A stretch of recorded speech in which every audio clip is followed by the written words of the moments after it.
You have to stand like right here, okay? So first I'm going to read a poem written by a student of mine, Michael Varga. He's right now at UCSC. And, honestly, he just came and gave me these poems. And I'm only reading them to you to kind of to show how important poetry is for students, to kind of explain what they're thinking at the time. And so this one is by Michael Varga called Winds of Change. Wait, hold on. Do you still need me to press it, or do you want to just press it since you're... It's already going right now. Oh, okay. Oh, what the? Okay. That's 20 extra credit if you're going to record me. Nope. When the winds change, there are two ways to react. One is like a top-heavy tree resisting the wind and toppling over, snapped in half by the inevitable. The tree no longer grows nor wants to. After the defeat, it just endured. The other way is to be as tall as the grass, to sway with the wind. Grass is brave and fears not the wind, as does the heavy tree. It catches the wind, tastes the wind, breathes it in, and knows the wind. The grass learns to move with the wind. It does not resist it. So after a storm, one will find branches broken and decapitated trees, but the grass will be in the same place that it was, all along, unscathed and more resilient from the experience. Again, a student of mine wrote this poem, and I just thought, look, there's meaning there. It's great for him to share it with me. I share it with you because of this class and what we're doing today. I'm going to try to read another poem to you that I wrote last year. And I got to give you a little context for this one. I know that most of us will just come up and read our poems. This was written after a student, Jason Witten Lee, kind of committed suicide. Okay, he was in my class. Great student, love the guy. He was amazing. And so that's kind of some of the context. His foster parents after that created an award on campus here called the Jason Wee Memorial Award, and that's given out to an English student every year, $1,000 award. A cash award from his parents, and actually I was going to read this last year at the Jason Witten Lee Memorial Award, and I couldn't do it, man. I just couldn't do it. So someone else read it for me, but after they read it, I really enjoyed hearing it, and I'm going to try to read it to you now because I wasn't able to do it then. Okay, and so I'm going to try it now and see if I can do it. This is titled "To My Friend Jason." Not being able to friend someone in death has become a postmodern conundrum, while even accepting a friend on Facebook is a similarly existential question for some reason. Considering the deep implications of that concept, friendship, frozen with fear of whether to friend or not because of mistrust and a torturous past, your fingers stand paralyzed in front of the fluorescent white monitor. More puzzling, more drizzled with a glazed daze, is how to hear the eulogies out there in the ether after a friend's death, when you're locked out, not having friended them in life, or given them the chance to friend you, or you to friend them, and now they have no fingers. And this anguish, such a Rubik's Cube of confusion, when you don't even belong, no account, no way in, no way to hear the memories. No Facebook, not me. But for you, my friend, with the many Facebook likes, I'm sure, I praise you, celebrate you, and thank you, and wish, somehow, I could honor your life, and could have stopped you, or the train. Now, we have just these marks on the screen, and these humbling, choked-up thoughts in the silence of our minds, or the cacophony of Facebook that I can't get to, or back to you. Thank you. Thank you.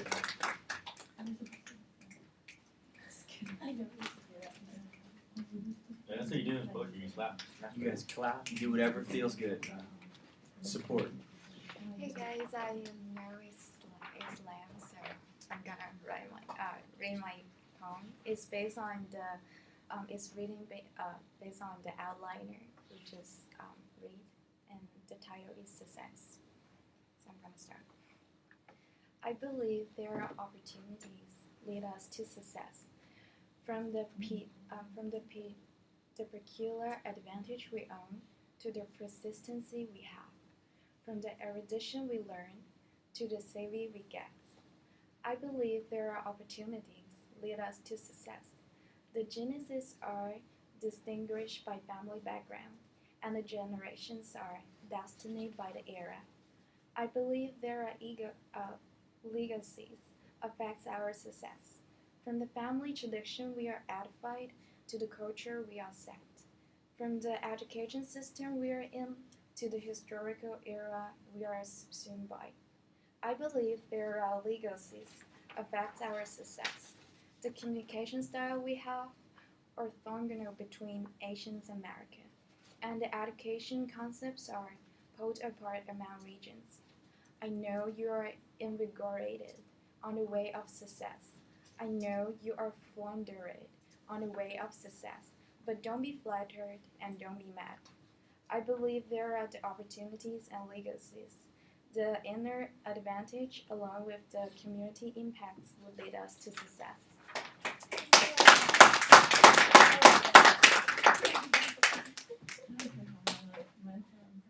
You can feel meaning, right? Thank you, Coco.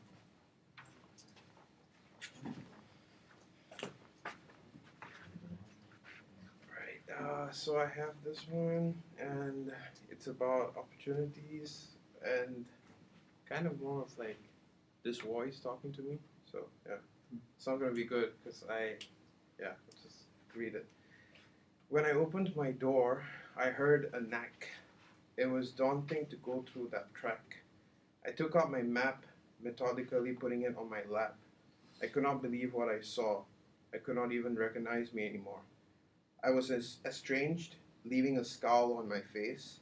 Sullen, silent, I looked at my own private maze. Then I heard a gregarious voice. I knew this was my choice. It was lurching at me as fast as twice. Success is a choice I once clouded with fear. Now I see things crystal clear. Opportunities are dulled to us every so near. Be despondent like a beggar. Do not be afraid to pull the trigger.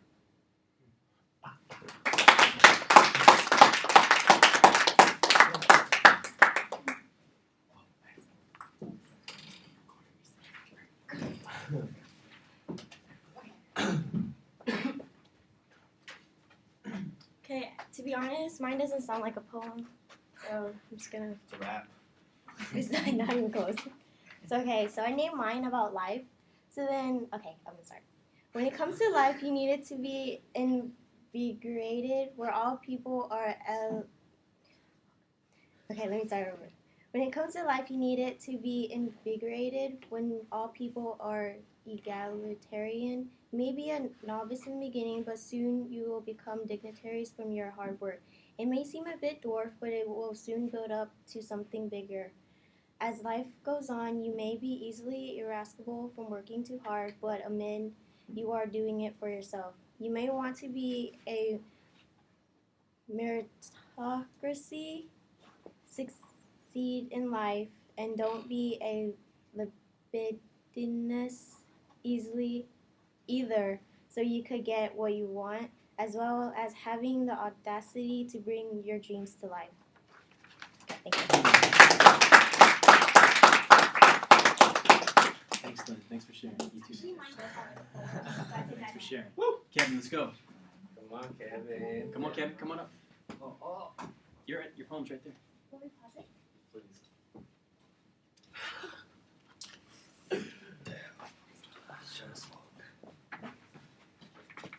What?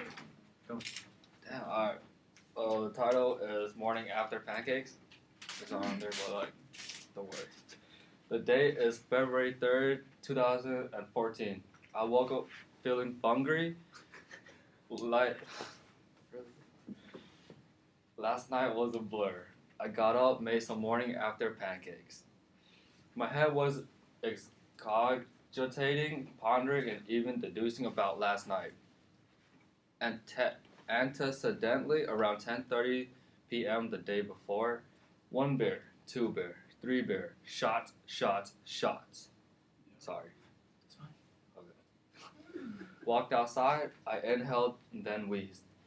Next thing you know, I was insufflating. Is that right? It's going out of the same house. Insufflating. Insufflating. Went back in, looked around. The house never looked so dirty until me and my boys pound of 40. Seconds, minutes, hours have passed. Antecedent to my knowledge, it was only 11:45. With my mind all hazy and my voice all raspy, in walks this pulchritudinous, charmed, divine, fair young maiden. It might have been the beer goggles, but she had me dumbfounded and flabbergasted. We're both too drunk to keep a beeline, consecutive, straight face at each other.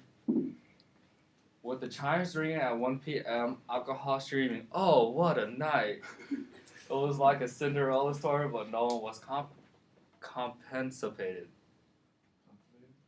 Yeah, there you go, I don't know that. Except with a bad side effect of migraine, feeling down for myself, I thought of happy memories, stories, and allotment. All in all, the night was improbable, far-fetched, implausible. But it did ensue the rest of my morning. For the rest of the day, okay, hold on. One more. Okay, after all that thinking, we sat down, had a few laughs, and perdure went along our day. For the rest of the day, of course, the other side had morning after pancakes. Well, you guys want to know Morning after pancakes. Well, go on Urban Dictionary. You don't know what it means. I like that. You don't know what that is? Morning Morning after You know what the word hungry means? I can guess. Pretty easily. I'm hungry. So mine's just titled Keep Going. So what I learned, try like you never did before. Keep going. Grab your problems and diminish them. Keep going. Work hard and practice. And keep going. Never give up and keep going. If you have a passion, go for it. Don't let anyone inscribble, irrescribble, I can't pronounce it. You and not, don't let any, how do you pronounce it? I can't pronounce it. Irascible. Irascible. Don't let There you anyone go. irascible. Irascible you not to do it.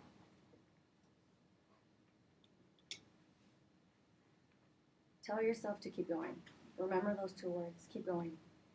If they tell you no, then be insubordinate. Like the outliers, it taught me not to be libidinous. Keep going. And instead of a tradition, myself, to always antecedents. Take a chance and then have a dreary life. The people you look up to aim to have equalitarian. Keep going. Scrivener for your dreams. Keep going. Make this realization and remember to keep going.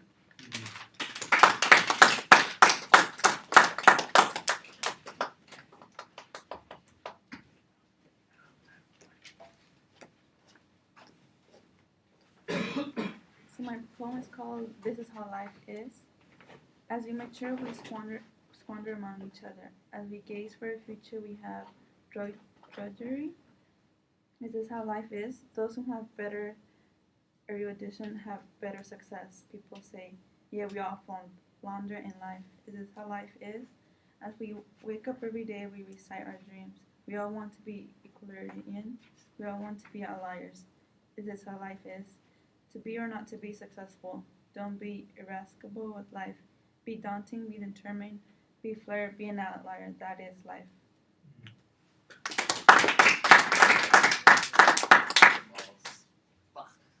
Let's go. It's not like I'm rereading my stuff. So mine's titled 16, and it's basically about my brother. Alright. Day 1. The day of my brother Marvin's birthday, I worked an 8-hour shift. My family planned to eat at a restaurant called Boiling Crab for my brother. As I wait and starve at work, I have the impotence for some crawfish, but I receive news that ruined my day. I read texts on my phone from my family group chat saying that my brother was rushed to the ER. I ignore it. I think of the food more than my brother, only because I know he's strong and he will pull through. Day 2. I continue my day like no other day, not worrying and thinking of my brother because it's nothing. Day 3. My heart plummet as my brother disseminate the news of what the doctors told him. They found a tumor in his brain the size of a golf ball. Doctors not knowing if it's cancerous or not, my family think of the worst. Day 4. I miss work. Relinquish everything I had to go back to the hospital to visit my brother. My brother was always, as always, he's very optimistic and always comedic. He makes our family smile and forget the twinge in his head. The doctor tells us my brother won't be the same after they do surgery. We cry. Just knowing my brother won't be him killed me. Knowing that he has a second kid that he hasn't met killed me. Why couldn't it be me? Already, my brother prepared a recording of himself for every single one of my brothers and sisters for later in the future. Already saying he won't be there for us in the future. I don't want to live a day without my brother. Day 5, he goes under surgery to get the tumor out. All of my family and relatives waiting for the results, we reminisce all the moments we had with Marvin. The surgery is complete. By 3s, we each took a turn visiting my brother. He makes me laugh, saying he feels high, but he's okay. Day 6, I miss school. Only thing about my brother, I can't care for anything else but him. Day 7, we wait for his pathology report, hoping to say his tumor is benign. We stay confident, we bring good vibes, and stay strong as a family. Day 8, my brother leaves the hospital. Day 9, sorry Brian, I want to go to class, but I can't. Day 10, I really don't want to be at work. Day 11, my brother isn't the same. Day 12, we throw a family party, it feels good, everything seems to be normal. Day 13, work doesn't feel too bad today. Day 14, my brother got this, he won't succumb. Day 15, I can't hold it in anymore. I feel like I'm adding consternation to myself. I think of the worst. I imagine how will it feel with my brother around. I was there for your graduation, why can't you be there when I graduate? This isn't fair. Why must this happen to the best of us? I love my brother to death. Day 16, GBM, also known as glioblastoma. My brother was diagnosed with an aggressive brain cancer. All of my family and relatives broke down, knowing that my own blood has cancer. While everyone was down, my brother, on the other hand, was still positive, still cracking jokes, lifting our heads and spirits. Out of everyone, my brother gave us hope. In return, we give him our love, blessing, and our full support.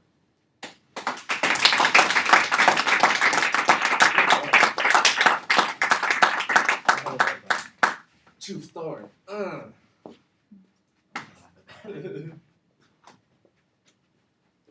for sharing that. I don't know. It's okay. I'm breaking down the cipher. I don't think I can follow up on that. Alright. Mine is I know who you are. I'll bet you think you were undetected, inseparable like a ghost. Well, guess what? You're not as distinguished as you think you are. Were you really that insane about getting pre-sale tickets to a concert, a line which I waited an hour long for and rightfully earned, while you, a flounder teen with your friends, cutting in line just to get the tickets first than I, just because I confronted you about being in front of me and escorted you back to the line? I saw that demented look in your eyes. The next morning, I woke up, blaring of my mother's voice, observing what had happened to the house and cars, for you to do this to my committee. I was on a roll, fuck. What's that word say? Condominium. Condominium. Where I was born and raised at.